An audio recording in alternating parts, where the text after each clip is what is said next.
shiwe e nngwe hape ya ho ba le matla a kwa godimo-dimo. Re kreele Joko tie ya Joko, ore e kreele a pirate spirit sa pirate, ore e hweletse ino ya ho nwa, ore e hweletse Coco, ore kopantshetse tsona, ore diele Harley Davidson ya moya. Harley Davidson ya moya ke yona e leng hore e tlo phunya moya wa hao o leng mo mafahleng. Khale o lora ebile le badimo ba o ngadile ba sa o bontsha ditoro, o phela o profeta batho ka di-advice o sa lemohe hore ke moya wa hao wa ba profeta, o phela o bona dilo mo bathong he ntse o ba lebelletse. Why? Because moya wa hao o mo mafahleng o nya go phunyiwa. Ke ka ho o bonang re shumisang ino ke nngwe ya dilo tse leng hore ka mara di-solution e thusa thata.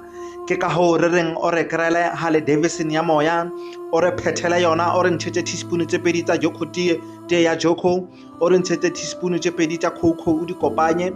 Ha o fetsa o di sefe di re mo le di futhumetseng, o tshele teaspoon tse pedi tsa pirate spirit sa pirate, o re tshelle ino ka lebekere le lenyane o nwe, o phunye moya o leng mo mafahleng. O tlohele ho bona taba tsa batho sa ba tshedisi, o tlohele ho profeta ka di-advice, o thome tshebeletso ele ya bokoko le bontate moholo.